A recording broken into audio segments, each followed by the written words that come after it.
the world of data has never been as uh, I want to say as bright as it has before. There's so many new tools, so many new different ways to do things, and so many more exciting problems to solve. So the part that I would always recommend is to look at the bigger picture of what is the problem that you're trying to solve, as opposed to how are you going to solve it. Hey nerds, Monica here. Welcome to the Data Podcast for Nerds, where we get to talk to amazing professionals and ask them all about how they're using data to solve the world's problems. We're highlighting skills that data professionals use on a daily basis. Plus, we always include some fun bits because we're all nerds here and we love to have fun. So thank you for tuning in, and if you haven't already, please like and subscribe. And as always, folks, happy learning.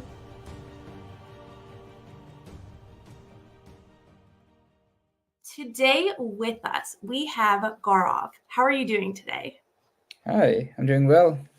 How about yourself? I'm doing very well, thank you. Glad to have you on the show. Likewise, I'm really excited. I've seen some past episodes and they're really, really good. So it's really nice to be part of it. Amazing.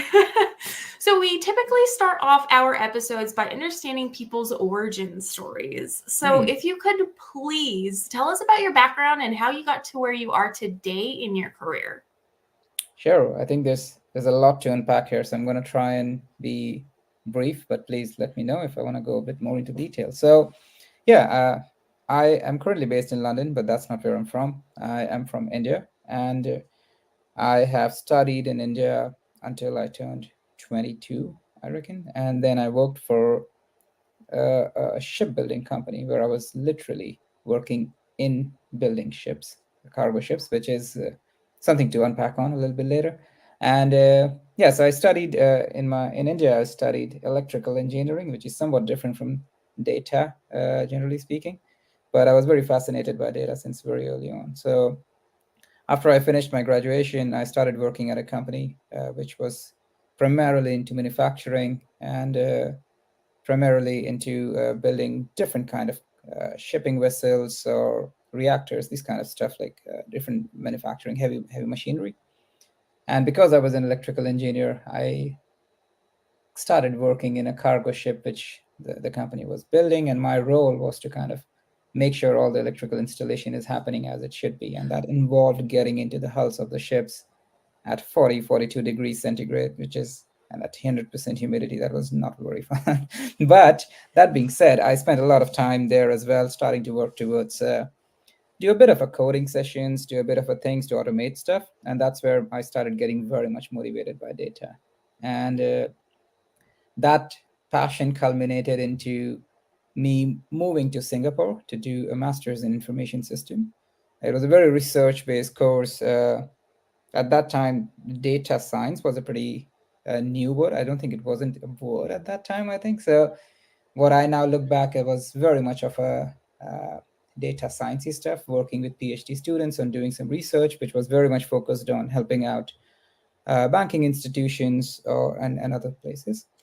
And yeah, so I spent 1.5 years, 2 years living and studying in Singapore, and then working for a bank for a short period of time, and then moved on to in the startup domain in Malaysia, where in Kuala Lumpur, where I was staying for about 1.5 years, and worked in the field of e-commerce analytics data. That's where I think it was all hands on deck kind of data roles. So building pricing models, algorithms to basically help predict what the pricings of stuff that we offer, as opposed to what our competitors offer, as opposed to what we should offer going forward.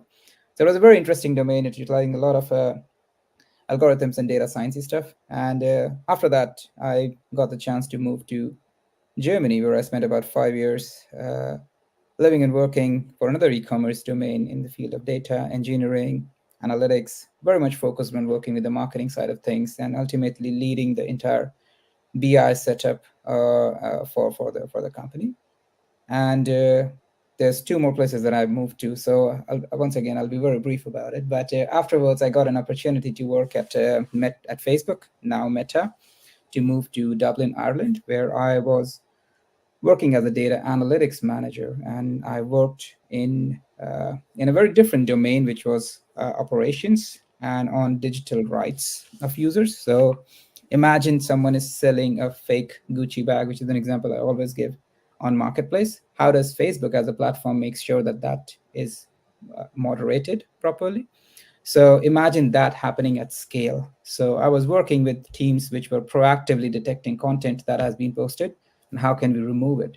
So of 100 content that you see on the platform, millions of them have been removed already without even them being seen to any other users. So this was a very much uh, combination of engineering, data science, and proactively detecting based on image what is the kind of product that we are trying to sell. Is it a or a user is trying to sell? Is it a fake product or is it not a fake product? So that it doesn't infringes on the trademark and copyrights for users, which was pretty interesting bit because it's very different from the kind of stuff that I've done in the past. And over the last 2.5 years, I've moved from Dublin to London, where I'm working now. Yeah, at Spotify in somewhat of a software engineering domain, where I focus on backend components and front end style of things. Yeah, as an engineering manager. So that's a bit of a background and the origin story about myself. I hope that paints a picture. It does. So it sounds like you have a lot of different experiences. You started off with automation and then you went to model building. You did some BI visualization stuff. My question to you is what what's your favorite? Like what are your favorite problems to solve using data? Hmm.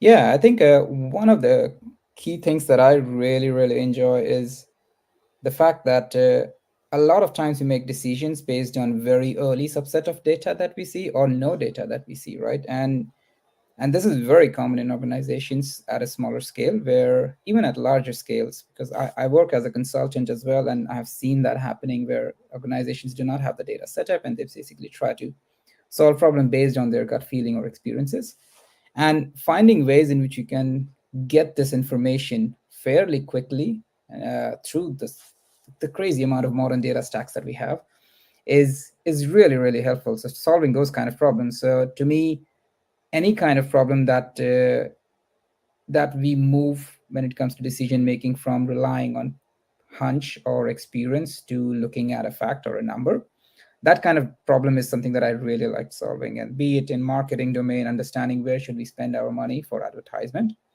to an engineering side of things, like what is a pipeline that needs to be optimized because it takes way too much time and therefore it's a cost optimization problem, right? So I think those are the kind of stuff that I really like when it comes to work. And when you talk about home from a personal perspective, there's quite a few bits that I also think is very very helpful and very nice to see from a data perspective, such as on a day-to-day basis, such as I like running a lot. So how do you use data when it comes to running? That's a very good topic to kind of think about. Yeah.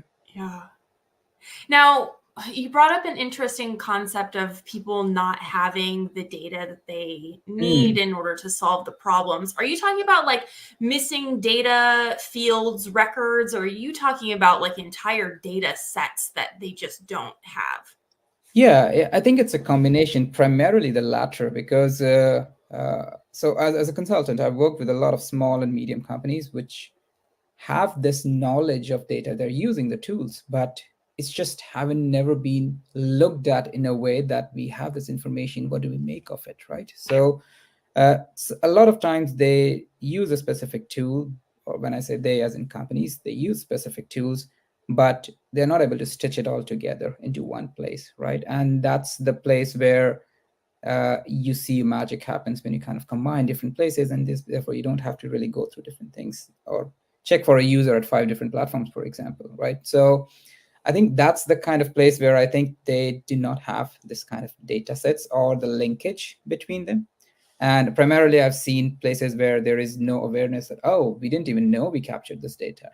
Like, wow, okay, that's a very good piece of information that could have been made useful, and we didn't use that. So if we are finding or able to find a way in which we can leverage it, that's the kind of problem I would love to solve. Yeah. Yeah, that's interesting. What are your favorite things that you're doing currently at Spotify? Yeah, so at Spotify currently, I work as an engineering manager, and I've worked at Spotify for about 2.5 years now. And the first half of this time at Spotify has been spent on working on a front end engineering team. So after Meta, I really wanted to dive into the world of engineering, and I've had a good experience working in data engineering, working as a data engineer. The part that I really wanted to get my hands on was how does an engineering team works? How does software engineering, generally speaking, works? And data is very much over. If you have seen the last 5, 8 years, the field of data is very much starting to converge into the field of software engineering, right? And like, we have a whole branch of analytics engineering which works on version controlling, all this kind of stuff, which uh, derives insights from software engineering, right, or experiences from them. So I started working in my first half of my time at Spotify at a front end team, which was very much data driven. So, how do you make sure that we make changes to the platform or changes to a feature of an offering to our users that will have an impact on a particular metric? Like, would placing the sidebar at a different place cause a higher conversion rate? If yes, then let's do it. If not, how do we run an experiment around it? How do we devise an experiment? How do we make those changes? Is this significant enough to justify that these are the kind of changes we want to make? So I spent a lot of time doing that. And this was a very good introduction into software engineering for me because it did rely a lot on my stronger suit, which was data experimentation, science to say so. Yeah. And over the last 8 months or so, I pivoted to work in a very back-end heavy team. So my team at this point is the one which provides the backend framework based on which all the backend services. So Spotify has a very microservices-based structure, and all or most of the backend services are built using the framework that we provide, and my team maintains and works through it. So it's very different from working as a data engineer or a data engineering manager role, but at the same time still the same because you use data still regularly. Every day you use that adoption, you use that usage, you use that services, outages, incidents, and you can't do that without having data at your hand. So that's the kind of work that I do at Spotify right now. Yeah. Yeah. Yeah, that's awesome. Spotify must be a really fun place to work. I would imagine just like music playing all the time. Is that the environment? Yeah, it's not far from that, I have to admit. Like, so the London office, for example, has a lot of good things going on. So there's always music, some some internal artists coming in from time to time. So there's a lot of good things happening. So it is exactly like when I joined in, I had an impression or an image of what this could look like, and I think you're very close to what you're describing. It is very much like that. So so it's pretty good on that front. Yeah. Awesome. Awesome. Well, speaking of fun, let's go officially into our fun bits. Mm. Hey, nerd, are you looking for a career in data? I would absolutely love to help you out. I just launched a data career strategy program that helps folks break into data without breaking anything. I provided a link in the show notes if you want to learn more information about it. Now, back to the fun bits.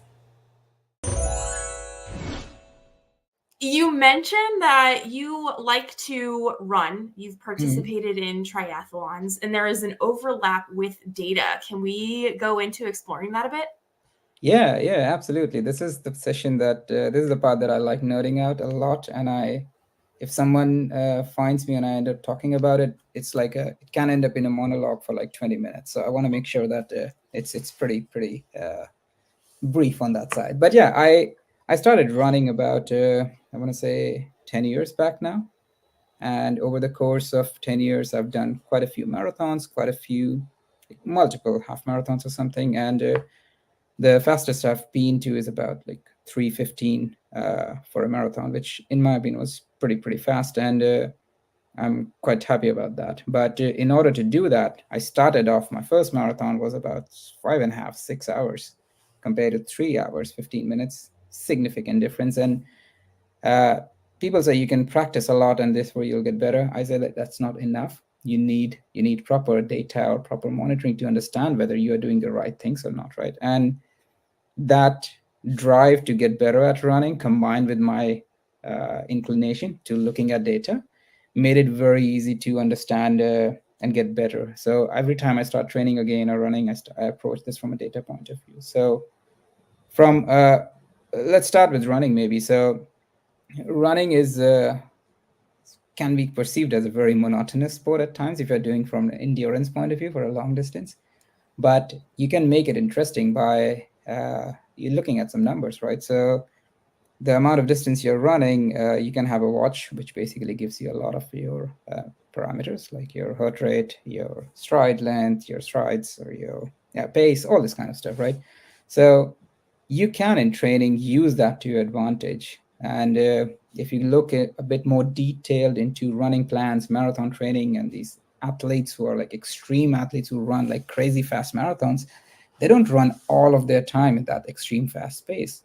The study and the plans say that you only spend like 10-15% of your overall volume in just that time. Everything else is significantly slower that you run at. So the idea is that they do something called a heart rate based training where you need to run slow to run fast. That's the key thing that you need to do. So the way it works is if you are not doing anything versus you're at your all out effort, there's a significant difference in your heart rate.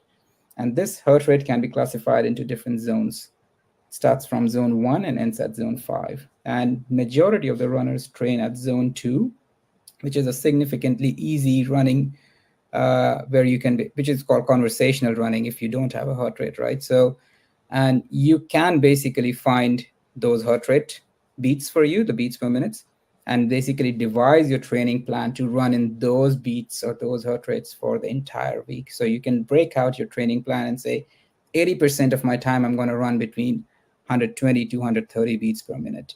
10% of my time is going to be 175 to 185, which is like all out effort kind of things, right? And that's the kind of thing that is readily available, but very few people actually get to think about it and understand it. So I got hooked onto it by looking at Strava, looking at Garmin, and there are a few tools that you can use to understand what is your zone training, what is the kind of stuff. So I spent probably 2 years looking into it and running through that and understanding what zone am I in, what zone kind of trainings do I want to do. And it led to a significant improvement just from the fact that I had to learn how to run slow, because a lot of people don't really know how to do that. Because you have one pace and you just run at that pace every time you go out.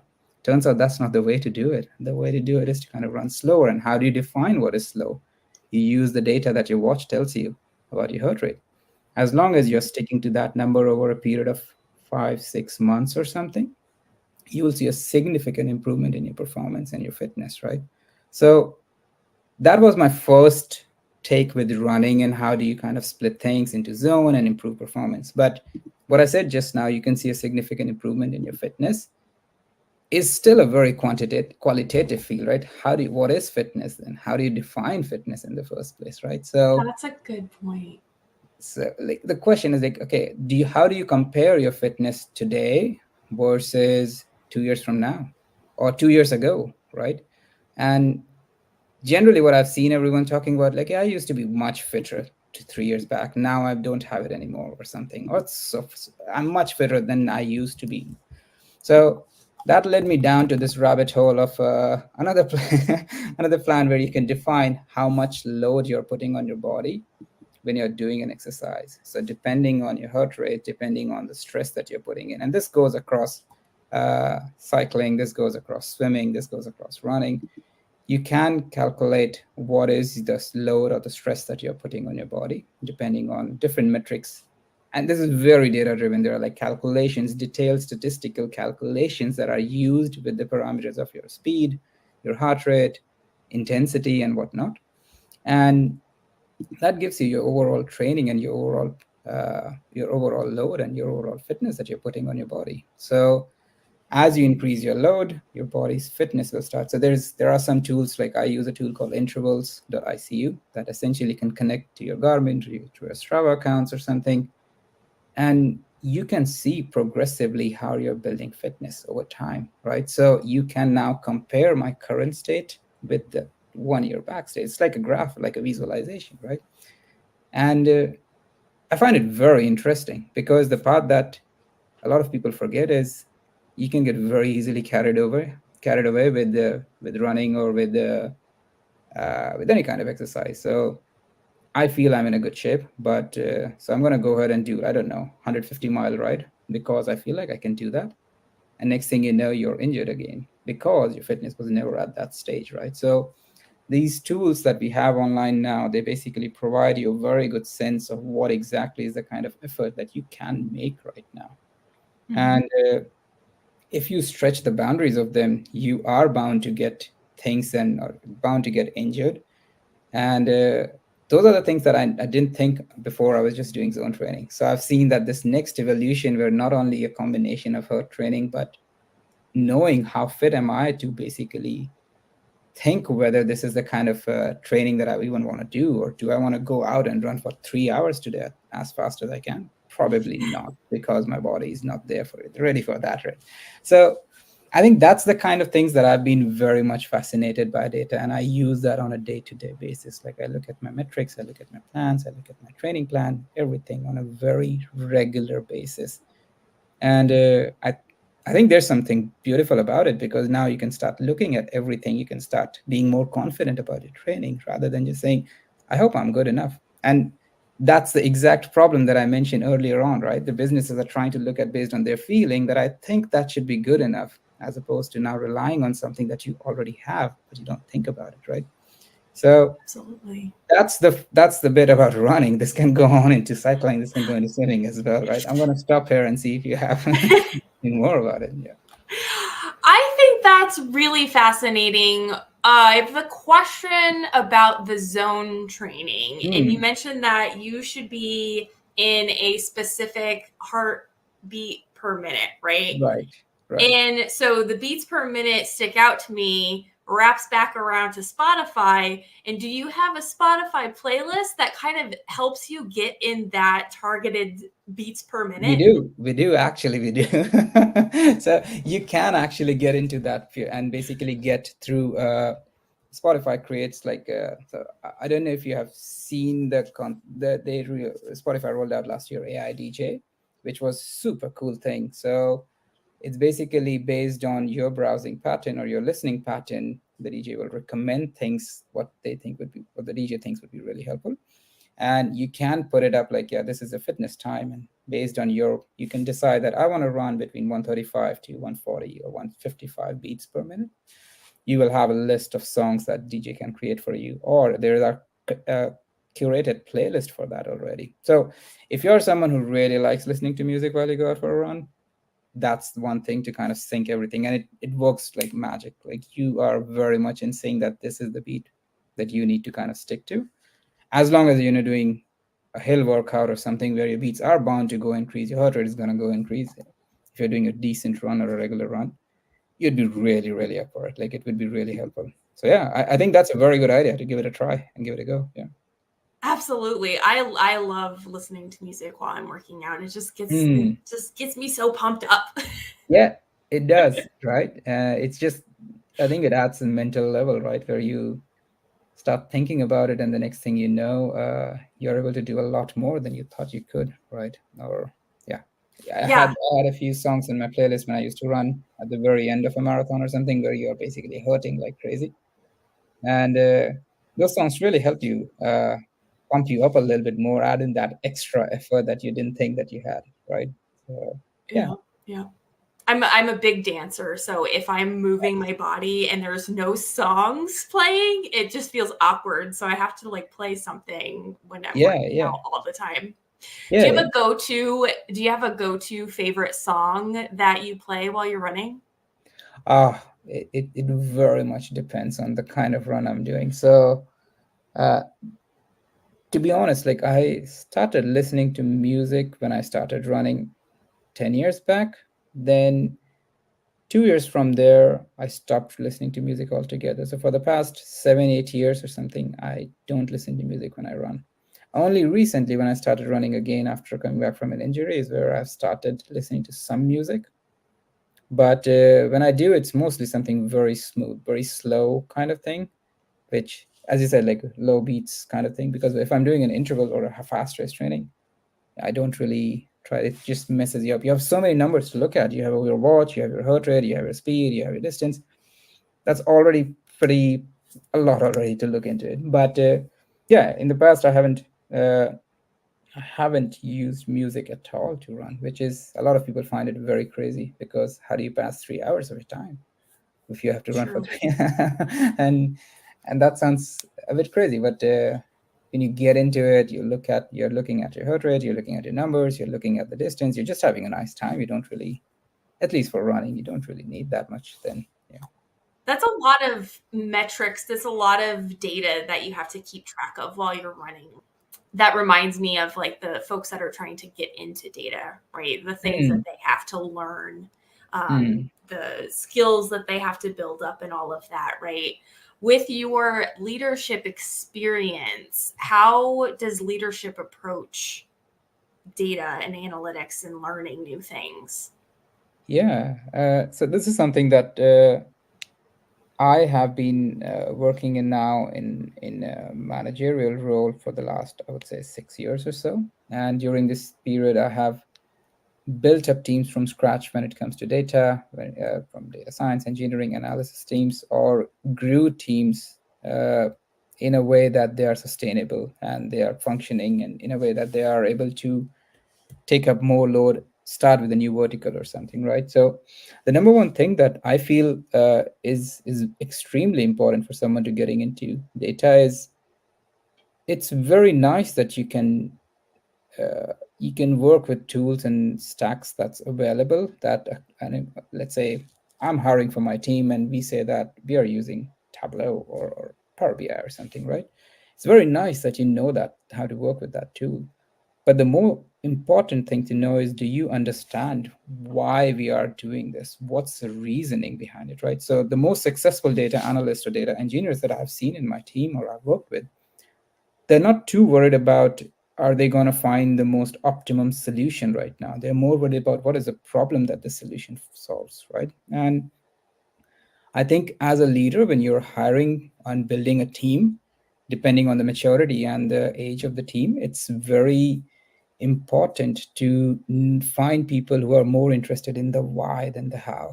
A lot of times people are very interested, oh, I can write a SQL query that can basically do all this kind of pivoting. Very cool and very advanced skills. Really, that's kudos to you. But does that solve the question that I was answering in the first place? Does my stakeholders, because that's the beauty about us is we data folks, that they bridge the gap between known and unknown, right? And that's not known for people. So how do you make sure that people who are in the position to make those decisions are supplemented with the right piece of information at the right time? And that's the kind of questions that I feel needs to be asked by data folks or someone getting into data. So if you're curious to begin with to solve problems and think that tools or learning SQL, learning Tableau is a medium to get to the end result. That's the mindset that I think of people who get into it. Tomorrow, business priorities can change. You might end up finding a new solution that's the new kid in the block, and everything is much better with that tool. It doesn't mean that your experience outdates, right? You're still very much relevant to the field that you're working on. So that's the kind of thing that I think about when I think about teams, data teams generally. Yeah, yeah, that's a good point. Yeah. What are your go-to resources when you're learning new things, or what would you advise Mm. folks that are trying to transition into data how to learn new things? Very good point. I think that's something that I've gone through a cycle myself now over the last 3 years because uh, as much as I really love being in a leadership role because it helps me develop a strategy for the entire function, understand how we can leverage data to do something amazingly good that we couldn't do before. The part that sometimes I can struggle with is not having enough time to do hands-on experience, right? And I don't know if, yeah, I mean, you have noticed that over the last 4 years, how many tools have come up, how many things. If I was a data engineer 4 years back versus a data engineer now, the outlook that the environment has shifted, right? So the way I learn things is I really like solving problems which are something I would experience in real life. And let's say my team is having an issue with a particular stream. What are the different ways? Had I not been at, let's say, a Spotify sometimes has their own toolings, their own systems for things. But had I not been at Spotify, what are the kind of things what I've used? And the beauty of it is most of the tools that we get offer you a good subscription or a free trial kind of thing. So use that to your advantage and spin up. And Google gives you really good credits to use their Google Cloud platform, right? So use that to your advantage. Spin up a credential, spin up a machine. Try doing that by yourself, because as much as I understand that you can do courses to learn more about it, but not all of them translates into real world problem. No course will tell you that while you're writing or installing a Python library and you end up getting an error, how do you handle that? Stack Overflow is one of the places where you get into and answer all these questions, but a course won't teach you about that, right? So the way I understand and learn things is by doing these things, by struggling and going through, by grinding through all those situations where you will encounter, where you will face as when you become a data engineer, when you become a data scientist or a data analyst, right? So that's how I've been learning things. Like there is a lot of documentation that you can read through, but take a simple problem that you have and try, I don't know, different tools, try solving it through a particular tool. Then you would realize maybe there is this tool that's not the best suited for a particular problem. What's other things out there, right? So that way you're not agnostic. You're not tying yourself to a tool. You're tying yourself to a problem that you want to solve, right? So, and that way you will learn 5 different things instead of one with the same problem you have. Do you have any other recommendations or final words of encouragements for the listeners? Yeah, I also very much enjoyed, by the way, to be part of this. It's very nice nerding out on things. Running is always one of the things. Next time, maybe we can nerd out on running shoes. That's a separate topic altogether. So, Oh yeah, that's a whole, yeah. yeah. But as part of my recommendation and encouragement for someone trying to get into data, I think now is probably the best time you would want to start off. The world of data has never been as uh, I want to say as bright as it has before. There's so many new tools, so many new different ways to do things, and so many more exciting problems to solve. So the part that I would always recommend is to look at the bigger picture of what is the problem that you're trying to solve, as opposed to how are you going to solve it. There is a concept of 10x engineers or 10x leaders, right? Who basically come to a place and solves a problem that 10 times increases the productivity or revenue, or I don't know, 10 times reduces the cost or something. The key thing that they do better than basically everyone else is they don't focus on how they will do it. They first focus on what exactly they're trying to achieve, what's the result they're trying to solve. So if you are trying to learn SQL or getting into data, try to understand what is being used and why people use these particular tools, as opposed to how. Because otherwise you're boxing yourself into one stack, one tool, one technology. And if anything we have seen from the last few years, that doesn't stay true. Like things change, things evolve, new things are coming on the block, and new things will come on the block that will radically change the way we are doing things. AI is one thing that we can talk about it a lot as well. It's changing the way people do data analysis. A lot of things that we used to do is not needed anymore because there's an AI that does that for you already. So it becomes ever more important to understand what you want to do rather than how, because there is someone who can do this kind of things already for you, right? So that's what I would suggest to think about and be very positive, because the world is changing fast, but the data is increasing faster. The volume of data is increasing faster. There's always going to be scope for us to do a lot more exciting things.